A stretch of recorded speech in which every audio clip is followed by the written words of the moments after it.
everyone and welcome to my What If series. This is my What If Goku Trained Deku Part 4. In the last episode we saw how Deku and Bakugo went up against Goku for Goku to show them both how much stronger he was and to make Bakugo accept to train under Goku as Deku's rival.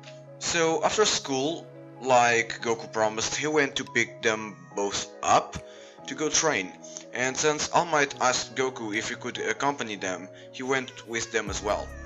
Everyone went to the lookout. Deku was okay, but for All Might and for Bakugo, they were having some problems breathing since they were so high in the atmosphere and the oxygen levels up there are so low. After some time had passed, both Bakugo and All Might were now adapted to those circumstances, and Goku had told them both, Deku and Bakugo, to go all out against each other, not holding back even a little, and Goku told Deku to show them both, All Might and Bakugo, what he had learned from Goku from the last time they went inside the room of Spirit and Time.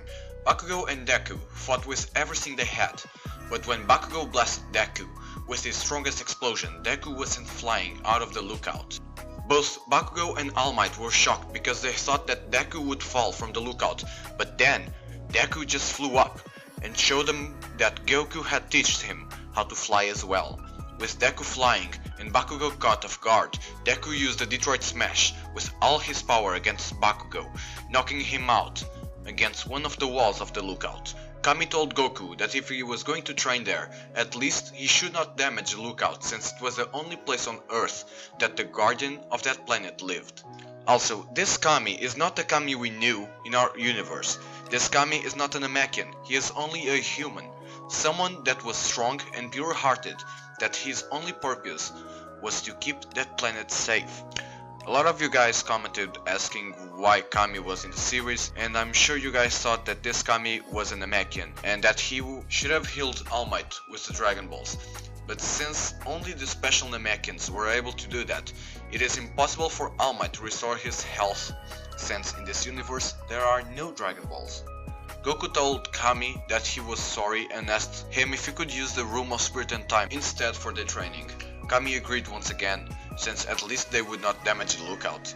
All four of them went inside the room, and even after Deku was inside for a week, he still felt a lot of pressure from the air and the gravity inside it. But it was not as much as in the first time he went inside. But for All Might and for Bakugo, it was hard. All Might was in his buff form and felt really heavy, but he was still able to move around. But for Bakugo, who never felt anything like that, it was so hard to even breathe, much less move.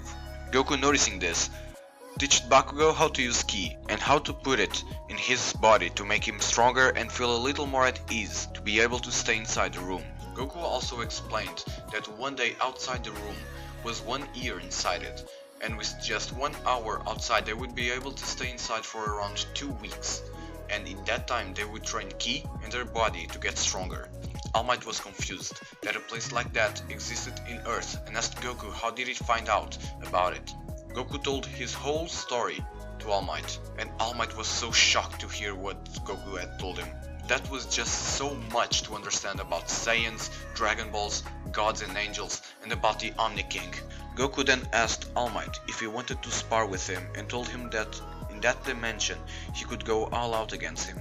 All Might was scared to hit Goku with 100% of his power, since it could kill him. But then Goku went Super Saiyan, and the amount of pressure coming from it was so great, it made the whole dimension shake, making Deku and Bakugo, who were training together, fall onto their knees, not being able to even breathe normally.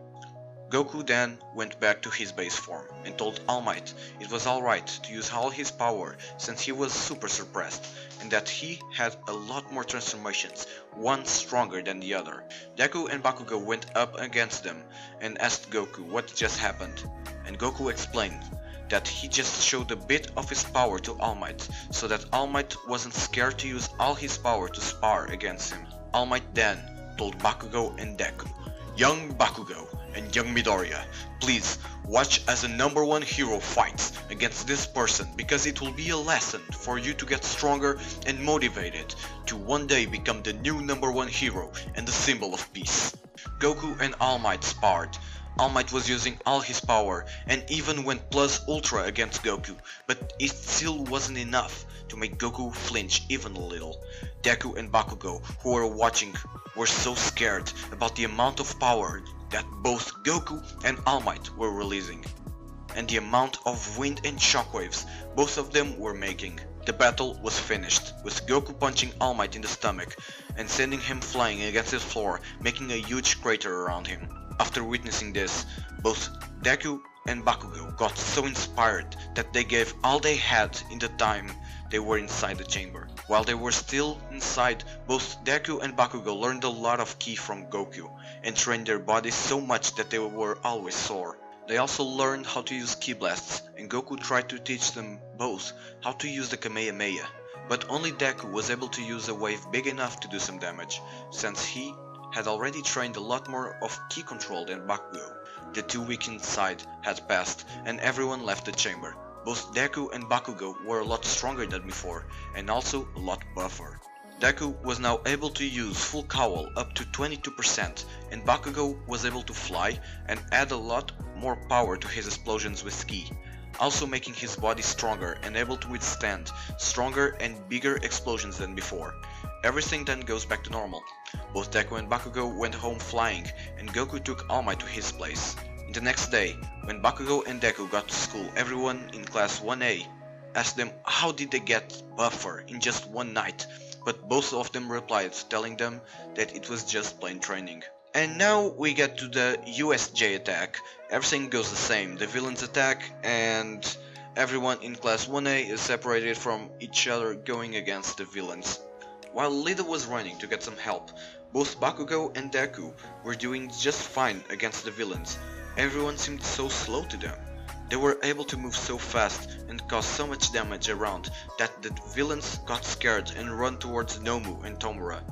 Tomura, seeing this, does the same as in the anime, and using the gate that Kurogiri made, he tried to attack Tsuyu. Seeing this, Deku, who was just beside Tsuyu, jumped with all his strength and tried to punch Tomura with everything he had. But Nomu, like in the anime, jumps in front of Tomura and protects him. When all hope is lost, All Might shows up not smiling. And like in the anime, All Might beats up a lot of enemies, but this time when he goes up against Nomu, this Nomu was far stronger than the one in the anime. All Might punches Nomu over and over again, even going plus ultra, but when he punches Nomu with all his power, instead of Nomu flying, Nomu just jumped a bit. After using all his power, All Might and everyone had lost hope. They had tried everything to beat Tomura and the Nomu, but no one was strong enough. As Nomu was about to finish All Might, Goku then teleports and stops Nomu's punch with one finger. Goku was so mad that someone had dared to hurt his friend so much and almost kill both Deku and Bakugo. Goku doesn't wait and goes Super Saiyan Blue. With the insane amount of pressure, everyone that was in that universe felt the tremendous power that Goku had used. Goku punches Nomu so hard that he makes a hole in his stomach, and what's left of the body just explodes from the insane amount of power that Goku's fist had created. Tomura shouted to everyone to retreat, since that was an enemy that no one would be able to fight against. But with this we will finish part 4. This was a really good part, I believe so. We had some training with Bakugo and Deku. Also, we had a really good fight to show both Deku and Bakugo how much power they are still able to achieve. And yeah, so this was part 4. I really hope you guys liked this episode. I had a lot of fun making it. So also don't forget to join me on my Discord, where I'll be most of my time that I'm online, of course, and where I'd love to be able to talk with you guys, to share our ideas, to talk about anime, My Hero Academia, Dragon Ball, and a lot more of some other stories that I might be able to bring to the future.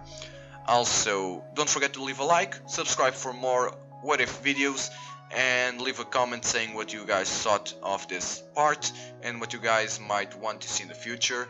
Also, thank you so much for the amazing amount of support you guys gave me. The channel has been exploding. There are lots of comments. I love talking with you guys, sharing our ideas. You guys have shown me a lot of possible ideas I can bring to the channel. And yeah, thank you so much everyone. My name is Kibo and goodbye.